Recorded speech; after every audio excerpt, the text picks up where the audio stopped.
आइए जानते हैं सावन के सोमवार की कहानी। श्रावण सोमवार की कथा के अनुसार अमरपुर नगर में एक धनी व्यापारी रहता था।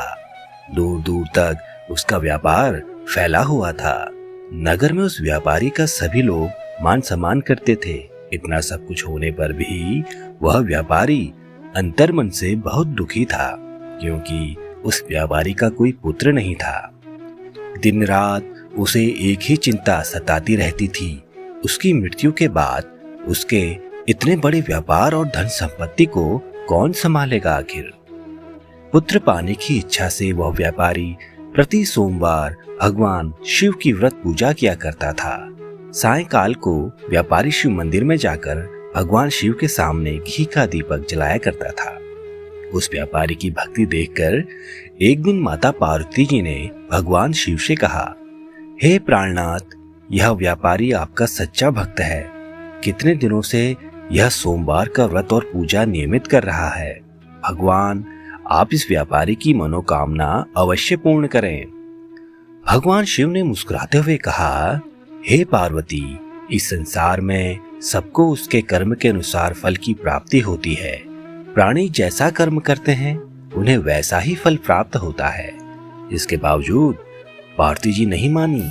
उन्होंने आग्रह करते हुए कहा, नहीं प्राणनाथ, आपको इस व्यापारी की इच्छा पूरी करनी ही पड़ेगी। यह आपका अनन्य भक्त है। प्रति सोमवार आपका विधिवत व्रत रखता है और पूजा अर्चना के बाद आपको भोग लगाकर एक समय भोजन ग्रहण करता है। आपको इसे पुत्र प्राप्ति का वरदान देना ही होगा। पार्वती जी का इतना आग्रह देखकर भगवान शिव ने कहा, तुम्हारे आग्रह पर मैं इस व्यापारी को पुत्र प्राप्ति का वरदान देता हूँ, लेकिन इसका पुत्र 16 वर्ष से अधिक जीवित नहीं रहेगा। उसी रात भगवान शिव ने स्वप्न में उस व्यापारी को दर्शन देकर उसे पुत्र प्राप्ति का वरदान दिया और उसके पुत्र के 16 वर्ष तक जीवित रहने की बात भी बताई। भगवान के वरदान से व्यापारी को खुशी तो हुई, लेकिन पुत्र की अल्पायु की चिंता ने उस खुशी को नष्ट कर दिया। व्यापारी पहले की तरह सोमवार का विधिव्रत व्रत करता रहा। कुछ महीने पश्चात उसके घर अति सुंदर पुत्र उत्पन्न हुआ। पुत्र जन्म से व्यापारी के घर में खुशियां भर गई। बहुत धूमधाम से पुत्र जन्म का समारोह मनाया गया। व्यापारी को पुत्र जन्म की अधिक खुशी नहीं हुई, क्योंकि उसे पुत्र के अल्पायु के रहस्य का पता था। यह रहस्य घर में किसी को नहीं मालूम था। विद्वान ब्राह्मणों ने उस पुत्र का नाम अमर रखा। जब अमर 12 वर्ष का हुआ तो शिक्षा के लिए उसे वाराणसी भेजने का निश्चय हुआ। व्यापारी ने अमर के मामा दीपचंद को बुलाया और कहा कि अमर को शिक्षा प्राप्त करने के लिए वाराणसी छोड़ आओ। अमर अपने मामा के साथ शिक्षा प्राप्त करने के लिए चल दिया। रास्ते में जहां भी अमर और दीपचंद रात्रि विश्राम के लिए ठहरते, वहीं यज्ञ करते और ब्राह्मणों को भोजन कराते थे। लंबी यात्रा के बाद अमर और दीपचंद एक नगर में पहुंचे। उस नगर के राजा की कन्या के विवाह की खुशी में पूरे नगर को सजाया गया था। निश्चित समय पर बारात आ गई, लेकिन वर का पिता अपने बेटे के एक आंख से काने होने के कारण बहुत चिंतित था। उसे इस बात का भय सता रहा था कि राजा को इस बात का पता चलने पर कहीं वह विवाह से इनकार ना कर दे, इससे उसकी बदनामी होगी। वर के पिता ने अमर को देखा तो उसके मस्तिष्क में एक विचार आया। उसने सोचा, क्यों न इस लड़के को दुल्हा बनाकर राजकुमारी से विवाह करा दूं। विवाह के बाद इसको धन देकर विदा कर दूंगा और राजकुमारी को अपने नगर में ले आऊंगा। वर के पिता ने इसी संबंध में अमर और दीपचंद से बात की। दीपचंद ने धन मिलने के लालच में वर के पिता की बात स्वीकार कर ली। अमर को दूल्हे के वस्त्र पहनाकर राजकुमारी चंद्रिका से विवाह करा दिया गया। राजा ने बहुत सा धन देकर राजकुमारी को विदा किया। अमर जब लौट रहा था तो सच नहीं छिपा सका और उसने राजकुमारी की ओढ़नी पर लिख दिया, राजकुमारी चंद्रिका, तुम्हारा विवाह तो मेरे साथ हुआ था। मैं तो वाराणसी में शिक्षा प्राप्त करने जा रहा हूँ। अब तुम्हें जिस नवयुवक की पत्नी बनना पड़ेगा वह कान्हा है। जब राजकुमारी ने अपनी ओढ़नी पर लिखा हुआ पढ़ा तो उसने काने लड़के के साथ जाने से इनकार कर दिया। राजा ने सब बातें जानकर राजकुमारी को महल में रख लिया। उधर अमर अपने मामा दीपचंद के साथ वाराणसी पहुंच गया।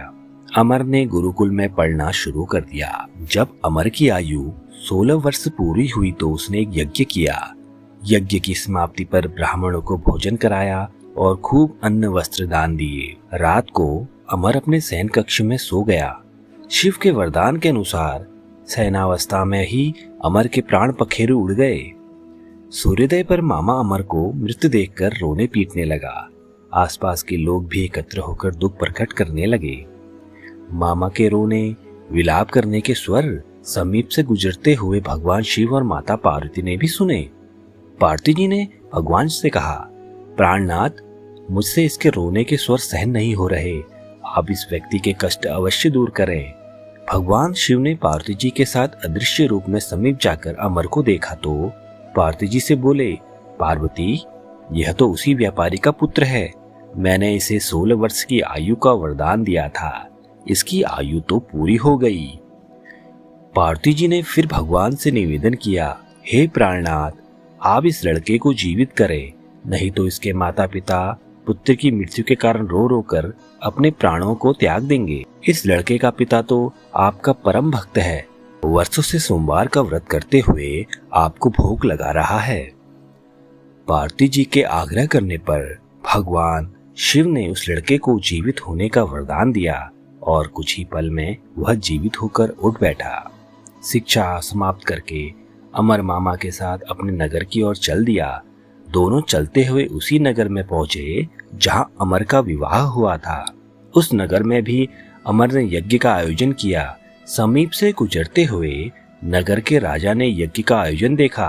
राजा ने अमर को तुरंत पहचान लिया। यज्ञ समाप्त होने पर राजा अमर और उसके मामा को महल में ले गया और कुछ दिन उन्हें महल में रखकर बहुत सा धन वस्त्र देकर राजकुमारी के साथ विदा किया। रास्ते में सुरक्षा के लिए राजा ने बहुत से सैनिकों को भी साथ भेजा।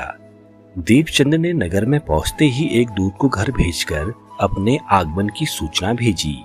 अपने बेटे अमर के जीवित वापस लौटने की सूचना से व्यापारी बहुत प्रसन्न हुआ। व्यापारी ने अपनी पत्नी के साथ स्वयं को एक कमरे में बंद कर रखा था। भूखे प्यासे रहकर व्यापारी और उसकी पत्नी बेटी की प्रतीक्षा कर रहे थे। उन्होंने प्रतिज्ञा कर रखी थी कि यदि उन्हें अपने बेटी की मृत्यु का समाचार मिला तो दोनों अपने प्राण त्याग देंगे। व्यापारी अपनी पत्नी और मित्रों के साथ नगर के द्वार पर पहुंचा। अपने बेटे के विवाह का समाचार सुनकर पुत्र वधू राजकुमारी चंद्रिका को देखकर उसकी खुशी का ठिकाना न रहा। उसी रात भगवान शिव ने व्यापारी के स्वप्न में आकर कहा, हे श्रेष्ठी, मैंने तेरे सोमवार के व्रत करने और व्रत कथा सुनने से प्रसन्न होकर तेरे पुत्र को लंबी आयु प्रदान की है। व्यापारी बहुत प्रसन्न हुआ। सोमवार का व्रत करने से व्यापारी के घर में खुशियां लौट आई। शास्त्रों में लिखा है कि जो स्त्री पुरुष सावन के सोमवार का विधिवत व्रत करते और व्रत कथा सुनते हैं, उनकी सभी इच्छाएं पूरी होती है।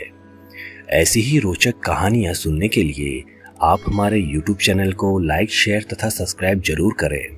धन्यवाद।